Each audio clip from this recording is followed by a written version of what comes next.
और चलिए अब बात करेंगे एनआरआई दुल्हन की, जिससे शादी करना एक युवक को महंगा पड़ गया। दुल्हन शादी के अगले ही दिन परिवार को नशीला पदार्थ खिलाकर रफूचक्कर हो गई। पुलिस में जब मामला दर्ज कराया गया तो उल्टा परिवार पर ही दहेज उत्पीड़न और बलात्कार का केस दर्ज करा दिया गया। एनआरआई दुल्हन से शादी पड़ी महंगी, परिवार को लूट कनाडा फरार हुई बहू। एनआरआई दुल्हन से सावधान। यमुनानगर के तरुणदीप के सिर पर सेहरा सज रहा है। दस्तार पर कलगी लगाई जा रही है। बहनों और भाभीयों के रूप में आंगन में खुशियां नाच रही है। नई नवेली दुल्हन के हाथों में हाथ डालकर तरुणदीप अपने आने वाले वैवाहिक जीवन की कल्पना करके खुशी से झूम रहा है। आखिर हो भी क्यों ना, तरुण के घर एनआरआई दुल्हन जो आ रही थी।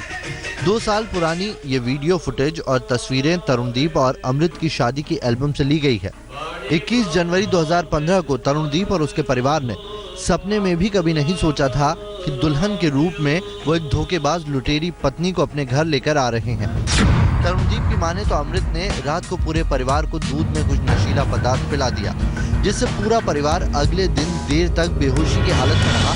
और जब परिवार होश में आया तो अमृत घर का सारा कीमती सामान, जेवर और नकदी लेकर रफूचक्कर हो चुकी थी।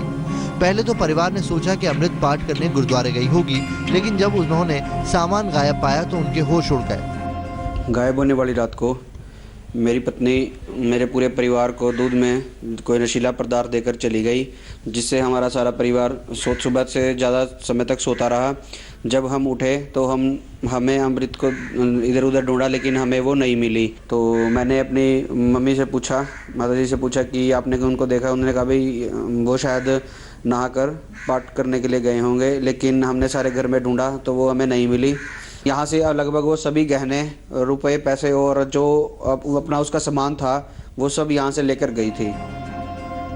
अमृत के गायब होने की सूचना जब तरुणदीप ने उसके घर दी तो उसे ये समझते वक्त नहीं लगा कि इस वारदात में उसके मायके वाले भी बराबर का रोल अदा कर रहे थे।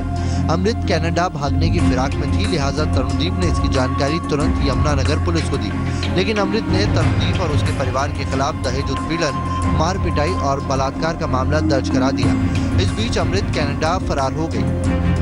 और जब इन्होंने उससे कांटेक्ट करने की कोशिश की तो वो इनके पास ना आके सीधी पुलिस स्टेशन रादौर में आ गई और रादौर में आके तरुणदीप के खिलाफ और उसके परिवार वालों के खिलाफ मार पिटाई का और दहेज का एलिगेशन लगा के उनके खिलाफ मुकदमा दर्ज करवा दिया। एक कंप्लेंट दोबारा दी कि मेरे जो पहली स्टेटमेंट हुई, मैं तो वो स्टेटमेंट से सेटिस्फाई नहीं हूँ, दोबारा स्टेटमेंट देना चाहती हूँ।